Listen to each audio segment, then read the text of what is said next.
Hello everyone, I'm Nini FC, this is Blue Lines TV. Welcome to another 5 talking points video after a 1-0 loss against Leicester. In today's video, I'm going to be talking about, is our team mentally fragile? What we miss out on when Cover isn't playing? False 9 observations against teams that are very defensive, our fullbacks, and Antonio Rudiger. But you guys, if you like the content I provide, smash that like button, help me get more than 500 likes for today's video, and press the bell notification button as well to stay tuned to all things Blue Lines TV. Getting straight into the first point, that's in regards to whether our team is mentally fragile. Now, if you're Sarri, I can imagine that you're extremely frustrated with the team, and the reason as to why I feel Sarri is frustrated is down to the fact that whenever things are against us, the team stop playing Sarri ball and they start doing their own thing. Now, is Sarri perfect when it comes to this? I don't think so. I feel like when he takes off Kovacic, that's how we lose that passing connection in midfield. I mean, if you're using a regista, the guy needs to have passing options available. If the two midfield players aren't close to the regista, it's hard for him to really dictate the game and really try and have opposition teams coming onto us so we can then beat the press and create counter-attacking opportunities. Now, we tend to see the team mainly do this when we are a goal behind or if we aren't winning the game. And what happens is, Kante can be a bit too over-enthusiastic. He does bomb forward even more. He does like to get in the box. Now, I respect why he does that because he notices that there's no other players inside the box helping to support our striker. But if you think about it like this, if Kante is going forwards, if you've taken off Kovacic to bring on someone like Ruben or Ross, who likes to go forward as well. And on top of all of that, you've got Olivier Giroud, where the team tend to play a bit more direct when he's playing up front. Where are those passing connections in midfield? And I feel like it's a combination of the team being way too impatient when they're a goal behind. And I think it's down to Sarri taking off someone like Kovacic. I personally feel like, depending on the certain context of the game we're playing, remember that point, it's the context. I'm not saying every single game Sarri should do this, but if we see a game going in a certain direction, then I feel like Sarri has to adapt. And I feel when it comes to games like Leicester, where we've got half an hour to get back in the game, take off either Kante or Jorginho, because I personally feel like Kovacic is too valuable for us to miss out on him. Remember, if we're keeping possession of the ball, it's all about tempo and control, and that's exactly what we don't play with whenever we're losing or behind in a game. Now, whenever we have no tempo in our game, that's when we're at our weakest point. Now, no tempo either means 1, no pressing, no work rate from the players. And when this tends to happen, we see that the team lose their compact shape, because when you press as a unit, it's about players being close to each other. If you've got your forwards and your midfield players far apart from each other, it's going to make it easier for opposition teams to focus their counter-attacks down that space. And no tempo also means no control in the game. If there's no midfield combinations in those central areas, what you're effectively forcing the team to do is to focus their passes out wide. And we saw that against Leicester. We just kept constantly spamming stupid crosses to the box for no one to get onto. And I feel like Sarri might have noticed this observation for himself. And I'm sure that in the future, Sarri is going to come up with different solutions to really fix this issue. Now, moving on to my second talking point, I'm going to be talking about Kovacic and what we miss out on when this guy doesn't play. What Kova provides is his ability to help support the play in the final third. I mean, that guy's the connection player.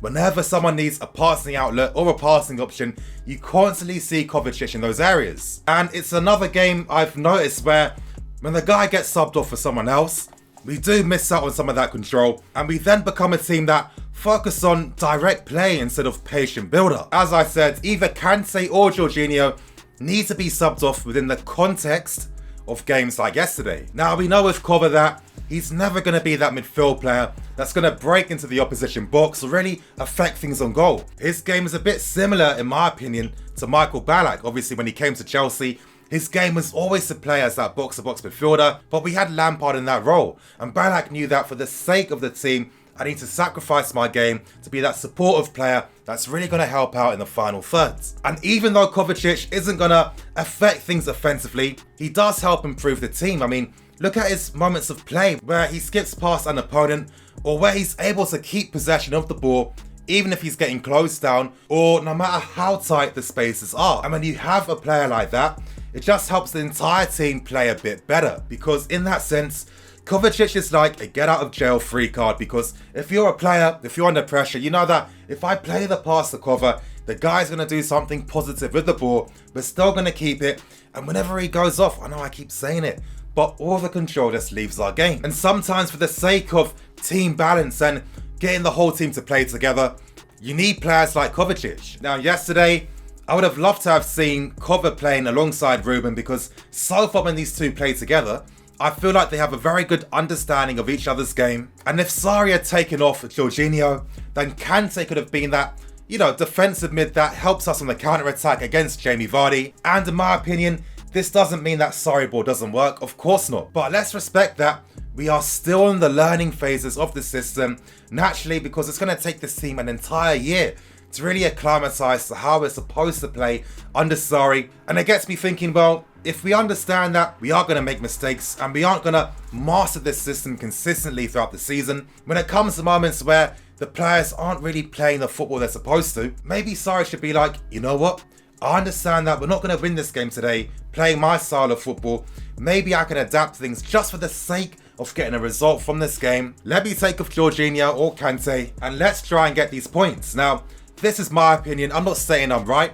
And I can understand things from Sarri's perspective. Obviously, when you learn, you have to make mistakes, because that's the only way you learn. And Sarri is meticulous. The guy's smart. He knows a ton more about football than I know. And I'm saying this point because I'm sure that Sarri's thought about this himself, but for the sake of the team, the entire team getting up to speed with things quicker, Sarri's thinking, you know what, I'd rather the team lose in this manner, because then hopefully they'll be quicker at learning from these mistakes, and hopefully in the future they'll get better. Moving straight into the third talking point, that's in regards to false nine observations. Now, Sarri said this himself. He said that if he uses a false nine system, he would like to see how they cope against teams that park the bus. I feel like Sarri needs to fully embrace our offensive play. Let's understand this.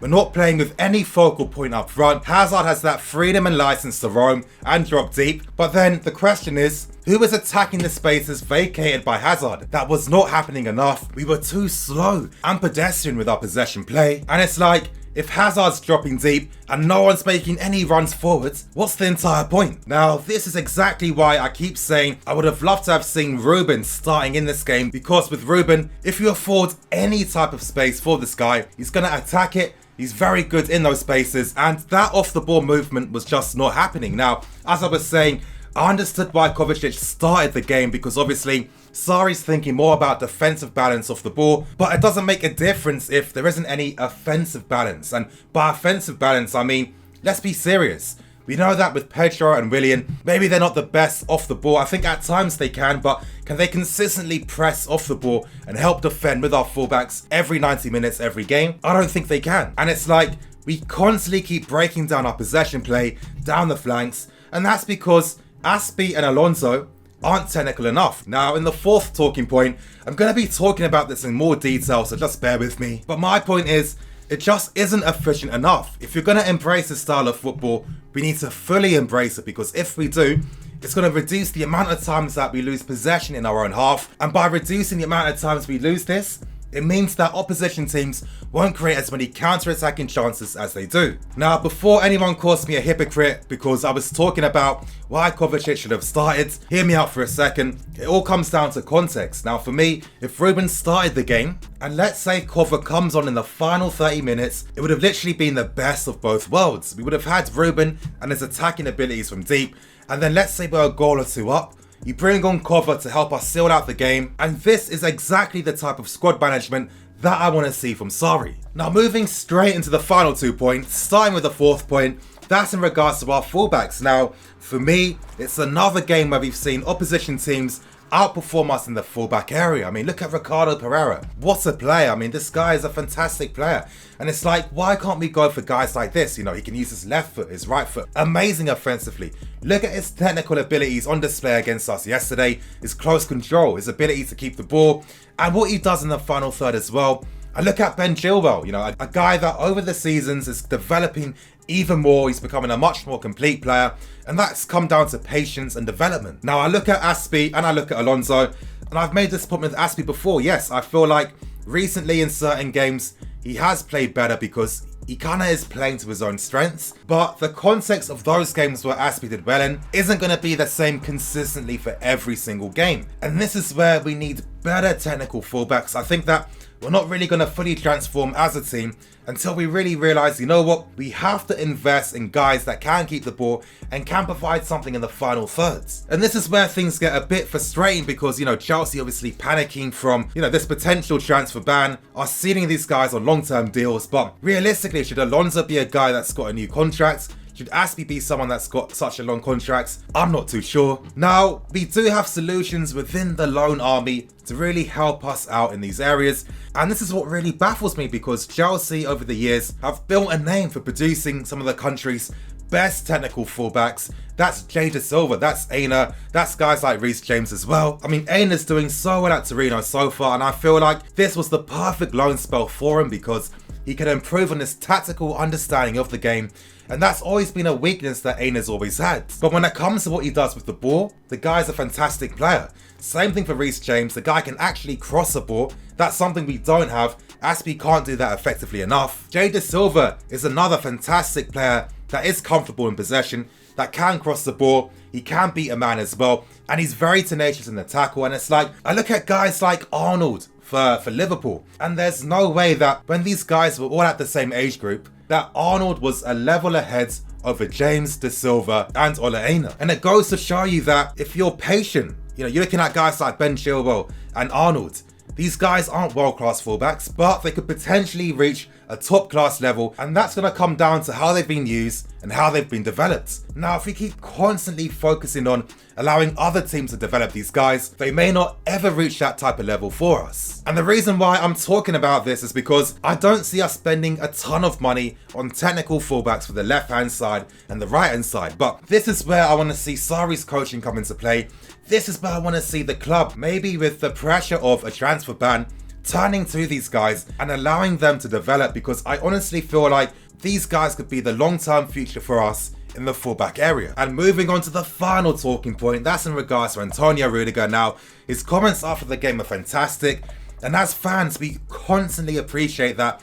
And that's the type of honesty that I really want to see from professional players. Now, this next point I'm going to make is not in context with yesterday's game, but it's just my general thoughts and opinions. Now, I'm growing to like Rudiger even more. I think that technically, the guy is a fantastic football player, but it's certain things in his defensive game that really baffle me. For example, I don't feel like the guy is aerially dominant enough, and that's quite weird because Rudiger is a very aggressive style of defender. But when it comes to challenging for balls in the air, he's constantly either behind the opposition striker or he doesn't win his aerial duel. Now, it was quite weird because, you know, I looked at the stats in regards to Luiz and Rudiger, and it said that Rudiger attempts much more aerial balls, but when I watch the game, it's completely different. And I feel like maybe the stats are helping Rudiger in regards to him making those headed clearances, but in my opinion, I think the reason why it's stat padded is because Rudiger tends to clear most of the aerial balls from set pieces. But when it comes to the context of his aerial ability during the game, it's not very good. And I think one thing about Rudiger too is that when it comes to one-on-one tackling, I don't feel like the guy is that great. Now again, as I was stressing, it's just my own thoughts and opinions on Rudiger. I do like the player, I think he's very good, but this is where I want to see Sarri start to rotate him with Christensen, because with Christensen, I feel like he is better defensively compared to Rudiger. And I think one benefit of Sarri rotating with Rudiger and Christensen is the fact that Christensen can finally play in his natural position. The guy is a right-footed player. He's constantly playing down the left-hand side. Maybe that does affect his game. Maybe that does affect his passing options. But I feel like Christensen is just better down that right-hand side. And when it comes to his positioning, he's very, very good. Now, I'm talking about Rudiger because I looked at the replay for the goal, and I kept thinking, did Rudiger need to slide in then? It felt kind of unnecessary. And it got me thinking, if that was Christensen in that area, Christensen isn't sliding in. I think he intercepts the passing lane, and Leicester don't get that goal. Again, this is my personal opinion. I'm not saying I'm right here. You guys, if you've got any interesting observations of yourself, comment below. Give me your thoughts and opinions on this point I'm making. But in my opinion, I feel like Luiz is our best defender, and I think that Rudiger and Christensen should be interchanging with each other to play alongside David Luiz. But anyway, you guys, that's going to bring an end to today's 5 talking points video. Please like, comment and subscribe. I'm going to release those transfer videos over the next 2 days, so bear with me. Thank you for watching. I'm NiniFC. This is Blue Lions TV. Signing out.